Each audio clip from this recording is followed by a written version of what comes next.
Welcome to Simplified Topics channel, the place where even the most complex matters melt away just like chocolate. Today, we're going to take a tasty trip down the cocoa bean path, all the way from tree to treat. And don't worry, we'll keep it sweet and simple, just like a milk chocolate bar.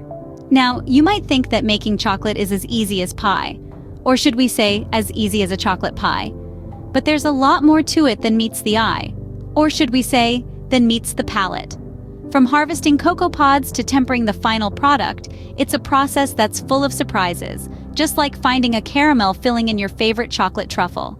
And who knows, by the end of this, you might find yourself transformed from a casual chocolate consumer to a bona fide choco-noisseur. So, buckle up and prepare your sweet tooth as we delve into the delicious world of chocolate making.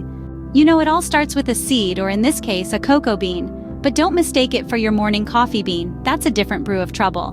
Now, these aren't just any beans. No. These are cocoa beans, the unsung heroes of the chocolate world. A world without them would be like a world without laughter, or a world without kittens, or a world without, well, chocolate.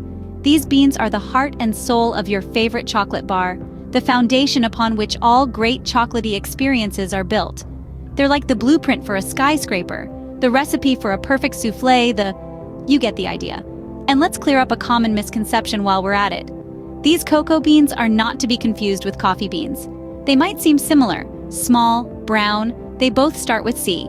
But believe me, you wouldn't want to start your morning with a cup of hot cocoa beans. So, next time you bite into a chocolate bar, remember the humble cocoa bean that started it all. Now, just like us on a Monday morning, these cocoa beans need a good roasting.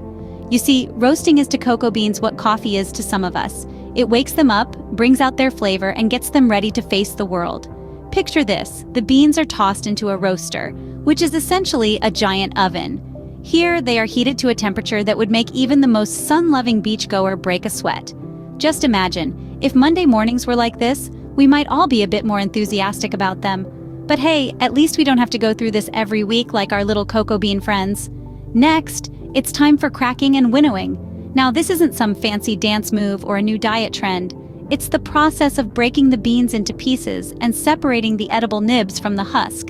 It's like getting rid of all the unnecessary baggage, something we all could use a bit of in our lives, don't you think? After the beans have been cracked and winnowed, they're ground up into a paste. This is not a job for the faint-hearted. Imagine being ground into a paste.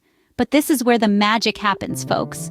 The friction from the grinding generates heat, which melts the cocoa butter in the nibs, transforming them into a liquid we call chocolate liquor. And no, despite the name, you can't pour it over ice and sip it on a hot summer day. Finally, we move on to conching.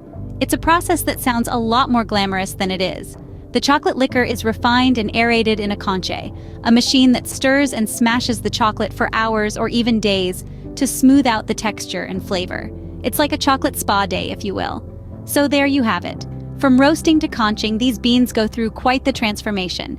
It's a bittersweet journey, but hey, isn't that what life is all about? And now we come to the grand finale, tempering. No, we're not talking about throwing a tantrum. Brace yourself as we're about to dive into the world of chocolate making, where tempering is less about mood swings and more about science. Picture this. You're a chocolatier, not a tantrum thrower. In the chocolate world, tempering is a process where chocolate is carefully heated, then cooled, then heated again. Sounds a bit like a chocolate sauna, doesn't it? Why all the fuss? Well, tempering is what gives our chocolate that perfect snap when you break it, and that smooth, glossy finish that just screams, "Eat me." It's all about controlling the crystals in the cocoa butter. Now, who knew that chocolate had a crystal ball? Without tempering, your chocolate might end up looking like it just rolled out of bed. You know, dull, a bit grainy, and not quite ready for its close-up. And we can't have that, can we? Tempering is a bit like the Goldilocks of chocolate making. Too hot, and your chocolate loses its shine and becomes crumbly. Too cold, and it becomes too hard and loses its smooth texture. But get it just right. Now that's the sweet spot. So next time you're enjoying a piece of chocolate, spare a thought for the tempering process. It's not just about making the chocolate look good, it's about making it taste good too. Remember, a well-tempered chocolate is a joy forever. A poorly tempered one is just a meltdown. And voila! From a bitter bean to a bar of joy, that's the magic of chocolate making. The journey, my friends, has been nothing short of enchanting. It all started with a humble cocoa bean who dreamed of a grander destiny.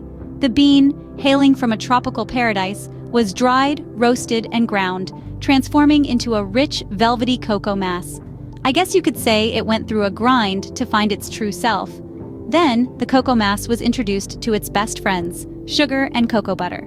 The trio danced together in a conch, resulting in a smooth, harmonious blend. It's like the beans' high school reunion, but with more flavor and less awkwardness. Up next was the tempering stage. The chocolate was cooled, then heated, then cooled again. Talk about a roller coaster of temperatures. But hey, all that ups and downs to achieve the perfect shine and snap.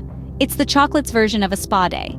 Finally, the tempered chocolate was poured into molds and cooled to give us the final product, a shiny, delicious bar of chocolate that's ready to melt in your mouth, not in your hand. It's the Cinderella of the food world, going from a raw bean to a beautiful, delectable treat. So there you have it, the magical transformation of a cocoa bean into a bar of joy. And remember, as the saying goes, life happens, chocolate helps. Until next time, keep your friends close, your enemies closer, and your chocolate closest. You never know when you'll need a sweet escape.